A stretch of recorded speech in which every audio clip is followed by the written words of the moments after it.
Okay, right now, as everyone knows, there's an issue in the news primarily having to do with the conflict between the Hamas group and Israel. There's a lot of demonstrations that are going on both sides of the issue, which is, should Israel relent and back off from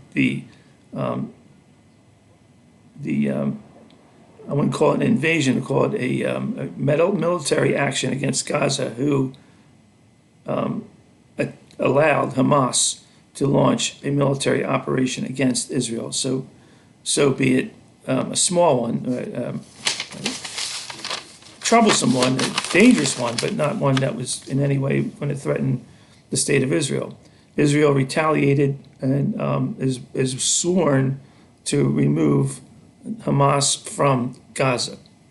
And that's going to include blowing up a lot of infrastructure, buildings, and roadways and living spaces.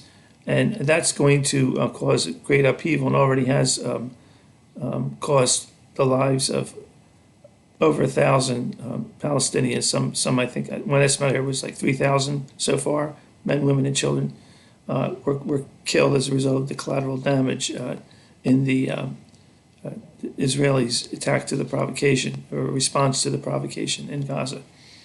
And the problem is we don't know which side of this conflict we are on, because Israel is a friend and an ally, and we are sworn, if not legally, at least morally and ethically, to support Israel in any confrontation, any kind of problem that they would have, and we have done so in the past.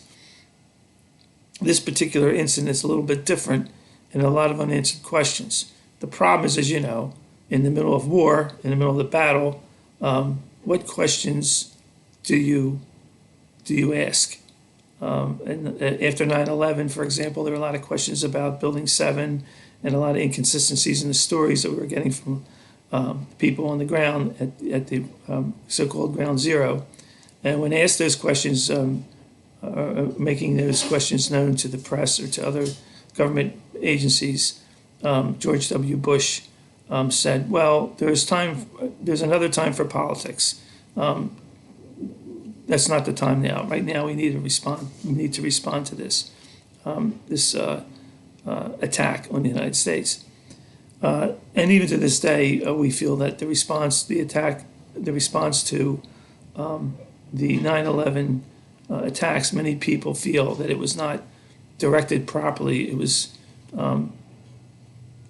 directed at first was directed at Afghanistan, which supposedly the perpetrator of this act, bin Laden, was supposedly hiding out, but evidently he was really in Pakistan. And the real brunt of our military action was taken against Saddam Hussein, who was in Iraq, and he had nothing to do with it. But there was other issues with it, supposedly harboring weapons of mass destruction, which we found out subsequently that was also not the case. So the problem, as I see it, when it comes to this overall issue, is we don't know enough information to take a stand one way or another. We support Israel. Yes, I support Israel. I support what they're doing. They have to respond to this. It was a military provocation, but I have a lot of questions. And maybe not. This is not the time to ask those questions, but they must be asked, and of course they'll probably never be answered. We knew that from the past and other issues. So the other side of the coin, the other side of the issue, is that innocent men, women, and children, primarily in Gaza, also in Israel, are being massacred by the conflict. And primarily, in my opinion, at this point, Hamas is directly responsible for all those deaths. It's all on them. And I believe that they don't care. And they would say perfectly fine, yes, it's on us. Because we need to make a stand against the way we've been treated, whatever their reasons, whatever their problems are with Israel. They need to take a stand, and if there's going to be collateral damage and innocent lives lost, so be it. They don't care. And Israel has taken the position that there's going to be collateral damage, innocent people killed on our retaliation, and there's nothing we can do about it. We're going to go in there and stop these people from doing it again and maybe doing worse. And there are hostages involved, and Israel's taken the position that we might as well go in and try to get them out rather than waiting for Hamas to try to use them to try to negotiate a way out using the hostages. We need to go in and get them out because they're probably going to be killed anyway. So these are the issues, and there's no right or wrong. So if you get trapped in this dialectic, be very careful how you position yourself. You're for something, but should not be against anything in particular. You're for the state of Israel. We support Israel, but you're not against the innocent Palestinians. You're for the Palestinians, the innocent loss of life, and you want to ask for a ceasefire. Yes, but you're not going to tell Israel how they should conduct their military campaign because they see fit, to protect their land. And it's tough. I know it's tough for me, and I still haven't really figured it out myself. But I'm trying to go through some of the issues, and there's a few here that I want to bring up that we need to consider before we start finding a hardened position that we're going to take one way or another. First is the historical. And the history of that area goes back to biblical times, but we don't have enough time to go that far. Let's just say that from the time of the end of World War I to around the 1930s, Britain was in control of that area, the British Empire.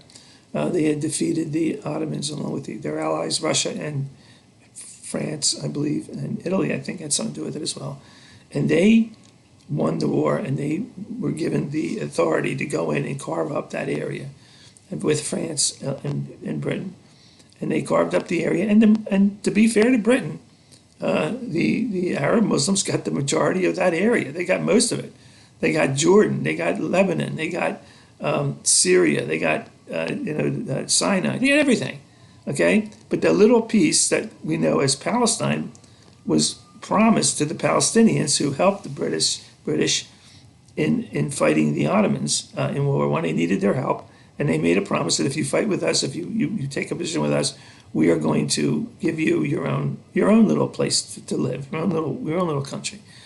And that promise, which was never, I don't think, ever in writing or ever codified or ever a treaty signed, the Palestinians went along with it, and at the end of the war, they believed, as that would be normally acceptable, that this is their land now. They earned it. They fought for it. And then somewhere along the line in the 1930s, as anti-Semitism and problems with the Jewish population in Britain and in Europe were starting to grow, the Zionist movement in Europe was pushing for a homeland for Israelites, for Jewish people. And there was a lot of different areas they were concerned about. They weren't concerned about Palestine necessarily. There are other areas they would consider, even South America. They were looking for a place to go. And they didn't care where it was, they didn't care how big it was. They just wanted a place, and they wanted to be considered. It would be nice if a part of the Palestine area could be reserved for a homeland for Jewish people. And they didn't care how big it was, and they didn't care where it was necessarily. But as negotiations went back and forth, it came about that roughly the country was split in half between the Jews and half between the Palestinians. And the Palestinians believed that promise, that deal made with the Zionist Jews was a knife in the back to them, because they did not sign on to this, and it was not their understanding that this was going to happen. And I do believe they have a good case. But as time went on, they did not accept this and took a militant stand against it, in the sense that they're saying, we're going to fight. We're going to fight this, and we're not going to allow any part of Palestine to be a Jewish homeland. So they fought. And in 1947, there was a war. The Palestinians, with, I'm sure, help from many of their Arab friends, went against the people of Israel who were setting up a new homeland in that area, and with the idea of pushing them out. And if they had won, there probably would have been no Israel. That's the rules of war. Just like the Ottomans lost Palestine to the British, the Jews could have lost Palestine to the Palestinians, because wars are about that. War is the absolute state, the ultimate state of diplomacy. You can't make deals anymore. You can't trust one another anymore. Then you go to war, and it's usually a war to the death, or it's usually a war till you can't fight it anymore. And the Palestinians lost the 1947 war, and that gave Israel a chance to expand its borders and expand its area. And now they're taking most of Palestine. Palestinians were more of a sequestered group of people within their own land, and the Jews from Europe were pouring in from different parts of Europe, in Eastern Europe, and I'm sure all over the world. So this made it even worse. It was more of a bigger tinderbox. And in 1973 or 1967, there was another war. The Palestinians, together with I guess at that point the Palestinian Liberation Organization was formed, and they were going to fight the Jews, get them out of there. They say from the river to the sea, push them into the ocean, want them out of there. No diplomacy, no negotiation here. They lost that war.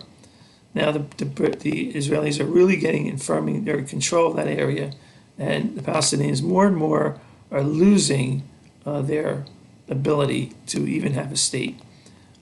This may not ultimately was not fair to Palestine, because they were given wrong information, and their deal was changed by the British unilaterally.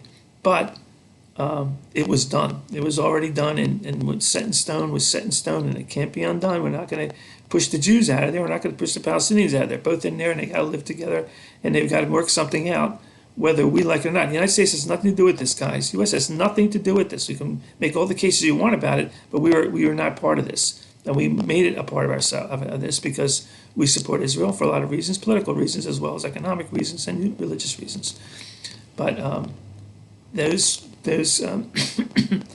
war was well beyond the scope of America ever being able to fix it. It's not going to be fixed. Not by us. Not certainly. We can't do it. We can make it worse, but we can't change. We can't have. Well, we did try. There was a war in 1973.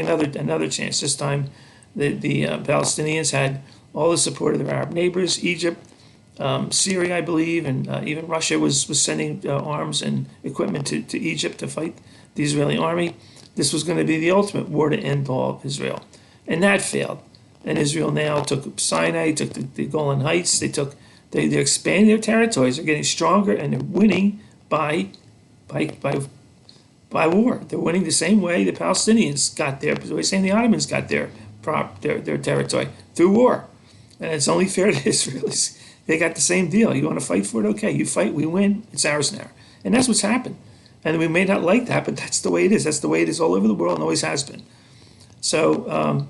We'll talk about this in the next video. I don't want to make these too long because I have another. I only have 15 minutes or so that I could put on YouTube for now anyway. So I'm going to stop this here and go on to the next part of this, and it's going to be maybe 3 or 4 parts by the time I get done with it. I'll see you on the other side. Hang on.